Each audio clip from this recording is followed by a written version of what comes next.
Hello friends, welcome you all in this new video. इस video में हम लोग बात करने जा रहे हैं निष्ठा मॉड्यूल टू के बारे में।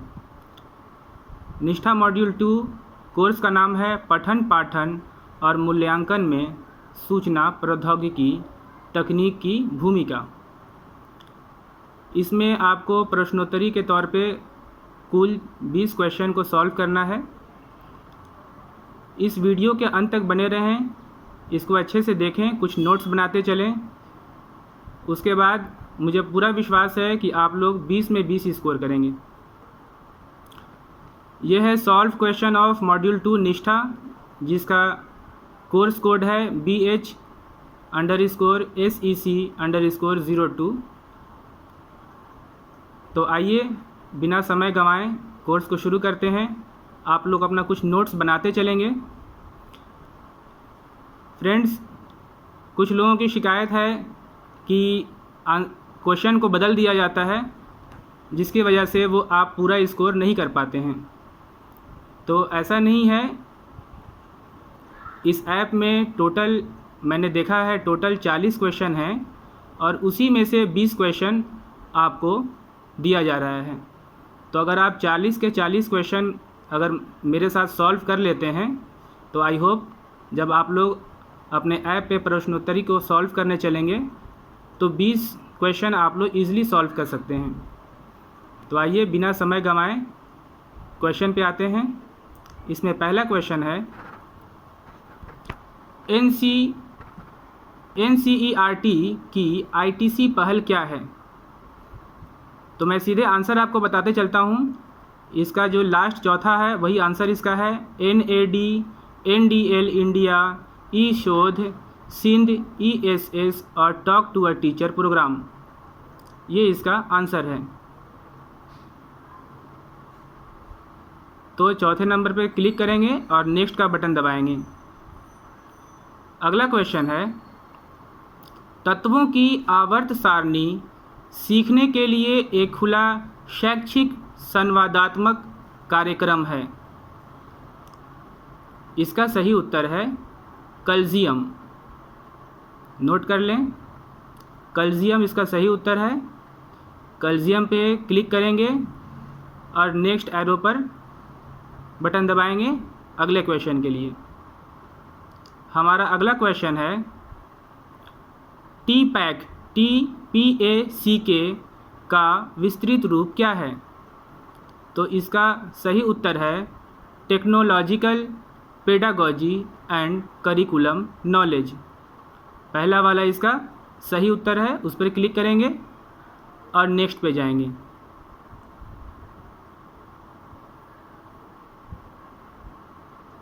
हमारा अगला क्वेश्चन है कौन सा संगठन विद्यालयी विद्यार्थियों के लिए कोर्स प्रदान करता है।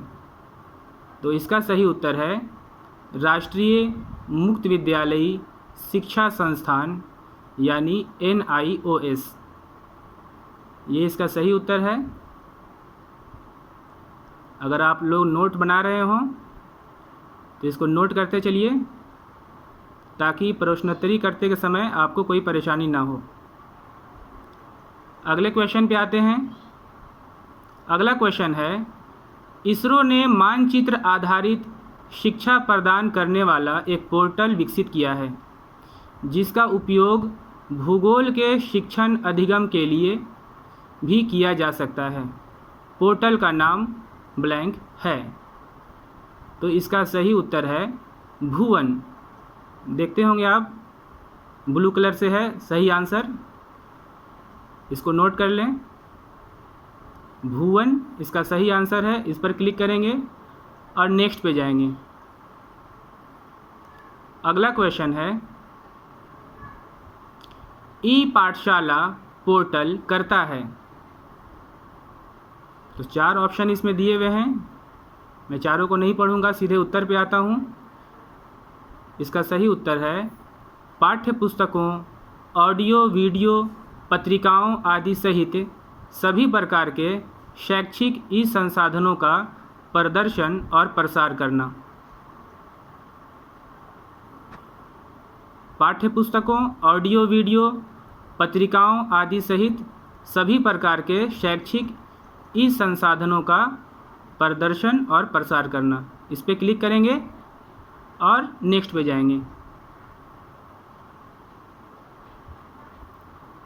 हमारा अगला प्रश्न है, निम्नलिखित में से स्वयं का पूर्ण रूप कौन सा है? निम्नलिखित में से SWAYAM का पूर्ण रूप कौन सा है? तो इसका सही उत्तर है study waves of active learning of young aspiring minds. इस पर क्लिक करेंगे और नेक्स्ट पे जाएंगे। अगले क्वेश्चन को देखते हैं। हमारा अगला क्वेश्चन है, जब कोई बच्चा ऑनलाइन क्लास के दौरान वीडियो प्रारंभ नहीं कर पाता तो शिक्षक को क्या करना चाहिए? तो इसका सही उत्तर है, बच्चा वीडियो प्रारंभ क्यों नहीं कर पा रहा है, इसका कारण अलग से पूछें।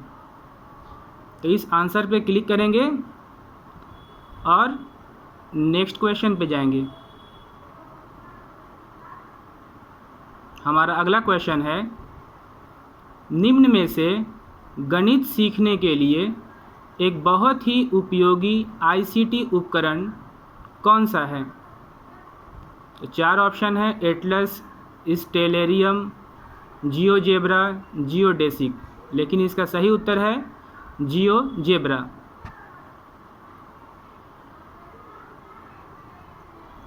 अगले क्वेश्चन पे चलते हैं। अगला क्वेश्चन है, वन नेशन वन प्लेटफॉर्म के रूप में कौन सा पोर्टल प्रोजेक्ट है? तो इसका सही उत्तर है दीक्षा।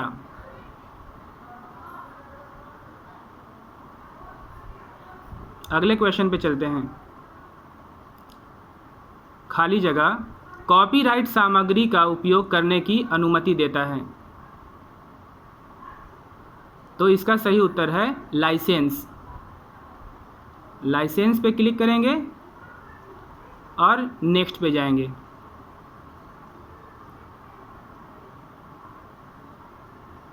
अगला क्वेश्चन है, सूचना नेटवर्क आधारित इलेक्ट्रॉनिक उपकरणों पर वितरित की जाती है और digital text, image, audio video, animation, interactive और सिमुलेशन के रूप में वर्गीकृत की जाती है, जिसे NROER, ई पाठशाला, साक्षात, OBEX आदि है। क्या है?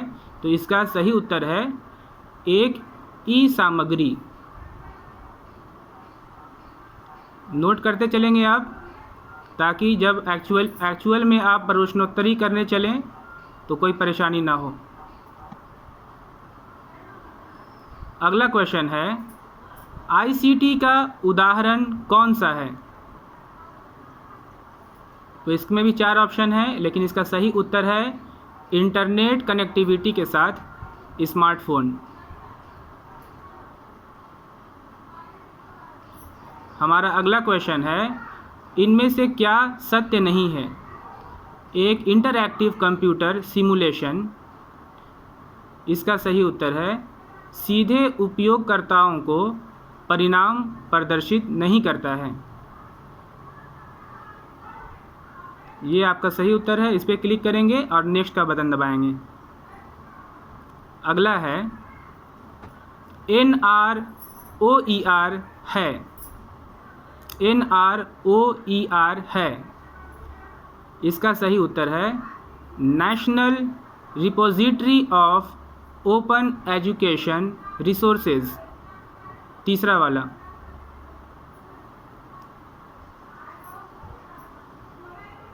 आगे बढ़ते हैं।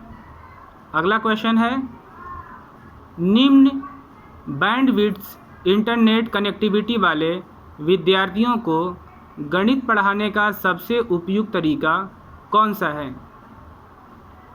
तो इसका सही उत्तर है टीवी चैनलों के माध्यम से वीडियो पाठ।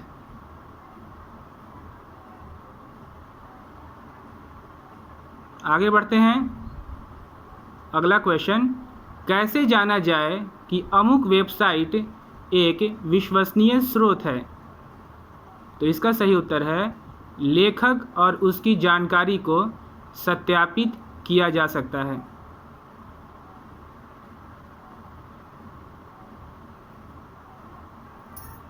अगला क्वेश्चन है, एक अच्छा पासवर्ड वह होता है जो, तो इसका उत्तर है आपके लिए याद रखना आसान है लेकिन दूसरों के लिए इसे समझना मुश्किल है।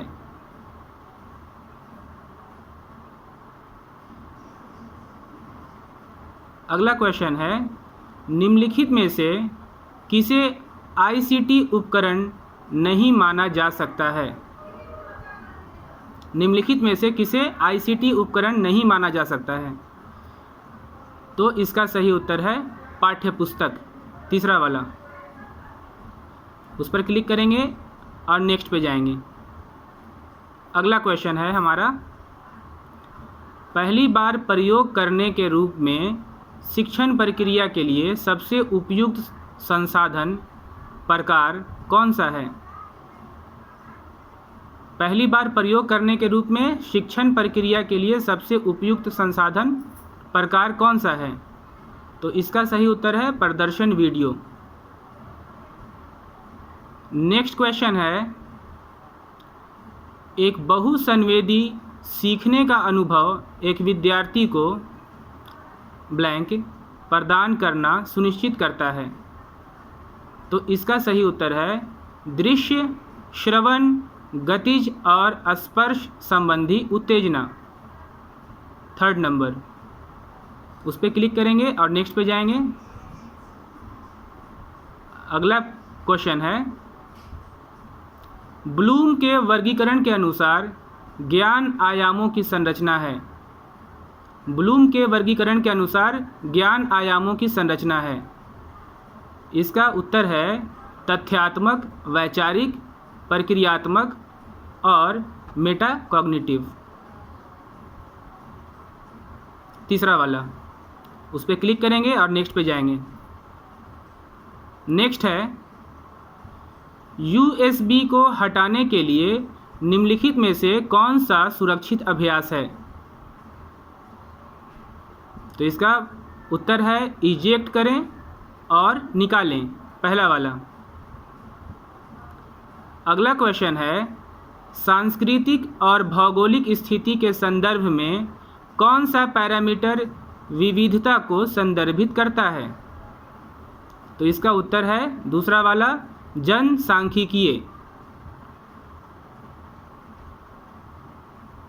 अगला क्वेश्चन है, उपयोगकर्ता के अनुकूल और गुणवत्तापूर्ण ई सामग्री के निर्माण को सुनिश्चित करने के लिए NEP 2020 में क्या सिफारिश की गई है?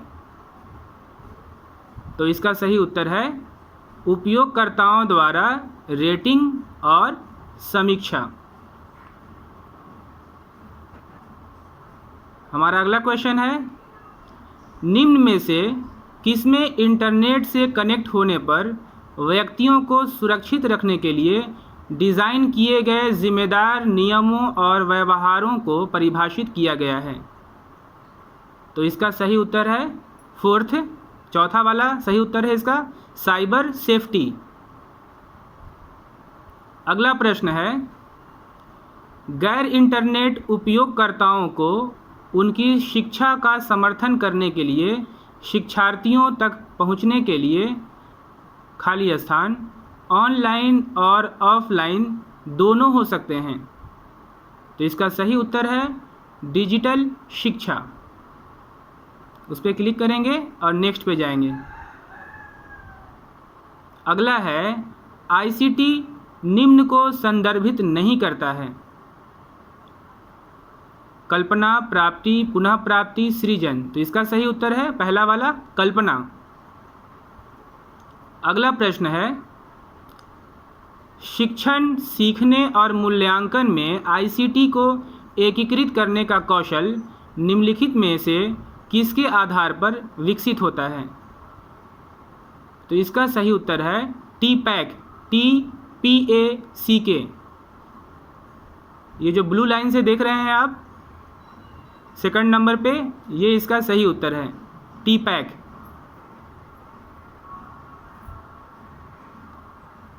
तो ये तो हमारे प्रश्न थे। आशा है कि आपके कोई भी प्रश्न छूटने नहीं चाहिए, लेकिन अगर फिर भी कुछ प्रश्न छूटते हैं तो आप उसको नोट कर लीजिए, क्योंकि इस वीडियो में सारे प्रश्न नहीं आ पाए हैं। जो बच गए हैं मैं उसे आपको नोट करवा देता हूँ। 10 प्रश्न और हैं जिसको आप जल्दी जल्दी नोट करें। उसके बाद जब आप प्रश्नोत्तरी को करने चलेंगे तो मुझे पूर्ण विश्वास है कि आपको 20 में 20 अंक प्राप्त होंगे।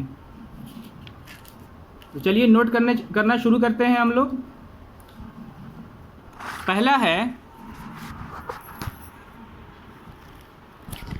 निम्न में से कौन सा एक मुक्त और खुला स्रोत सॉफ्टवेयर है?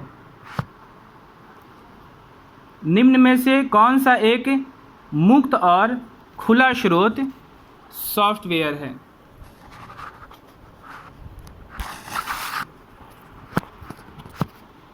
तो इसका सही उत्तर है माइक्रोसॉफ्ट वर्ड।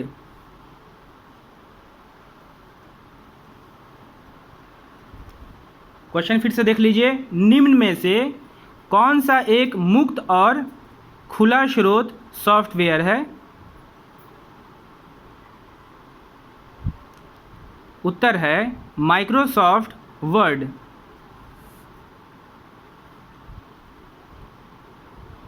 अगला प्रश्न है, एक डिजिटल प्रश्नोत्तरी निम्नलिखित में से किस उद्देश्य के लिए उपयोगी है? एक डिजिटल प्रश्नोत्तरी निम्नलिखित में से किस उद्देश्य के लिए उपयोगी है?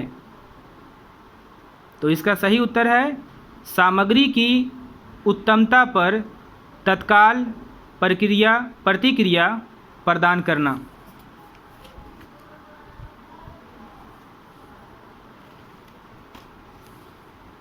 एक और प्रश्न है,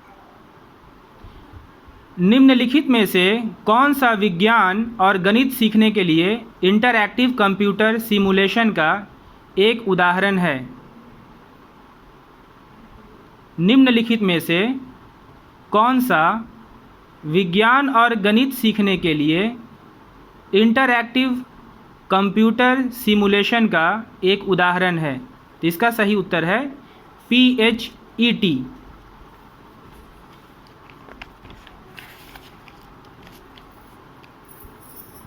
अगला प्रश्न है, साइबर बुलिंग क्या है?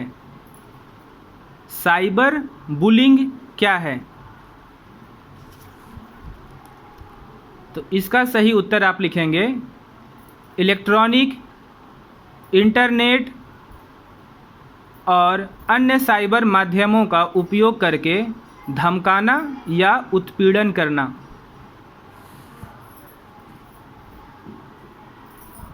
इलेक्ट्रॉनिक, इंटरनेट और अन्य साइबर माध्यमों का उपयोग करके धमकाना या उत्पीड़न करना।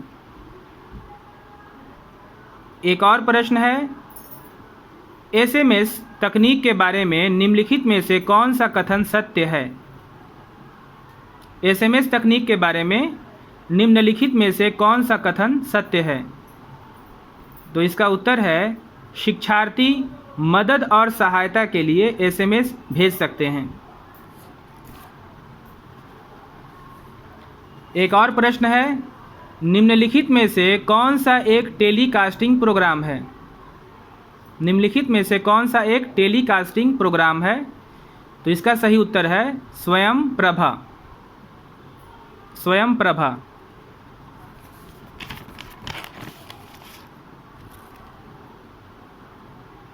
अगला क्वेश्चन है, निम्न में से कौन सा एक सत्य कथन नहीं है?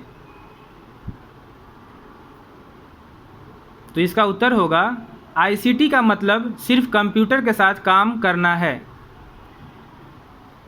ICT का मतलब सिर्फ कंप्यूटर के साथ काम करना है।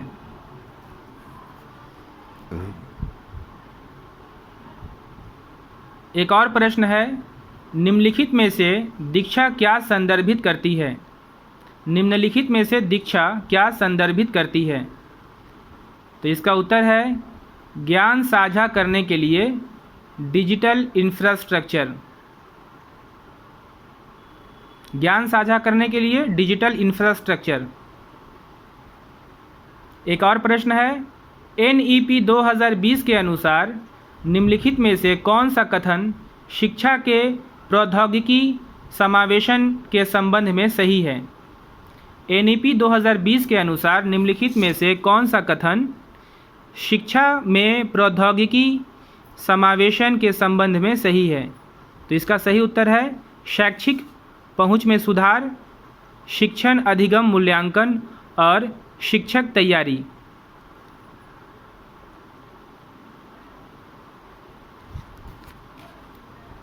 दो प्रश्न और हैं आपके। एक है, टेलीग्राम मोबाइल ऐप के बारे में निम्नलिखित में से कौन सा कथन असत्य है? टेलीग्राम मोबाइल ऐप के बारे में निम्नलिखित में से कौन सा कथन असत्य है? तो इसका उत्तर है इसका उपयोग करना महंगा है। And the last question is, निम्नलिखित में से कौन सा कथन सही नहीं है? निम्नलिखित में से कौन सा कथन सही नहीं है? तो इसका उत्तर है open shot video editor game और एनिमेशन बनाने के लिए मुफ्त प्रोग्रामिंग ऑनलाइन सॉफ्टवेयर है। उत्तर फिर से सुन लीजिए, open shot video editor game और एनिमेशन बनाने के लिए मुफ्त प्रोग्रामिंग ऑनलाइन सॉफ्टवेयर है। तो ये आपके पूरे 40 के 40 क्वेश्चन सॉल्व हो गए हैं। इन्हीं 40 प्रश्नों में से कोई 20 प्रश्न आपके ऐप में आएगा। तो अगर आपके पास ये 40 उत्तर तैयार हैं तो आप आसानी से सारे के सारे प्रश्नों को हल कर करके 20 में 20 स्कोर आप कर सकते हैं। वीडियो देखने के लिए बहुत बहुत धन्यवाद। इस वीडियो को लाइक कीजिए, शेयर कीजिए, खुद की भी मदद कीजिए और अपने साथियों की भी मदद कीजिए। Thank you very much.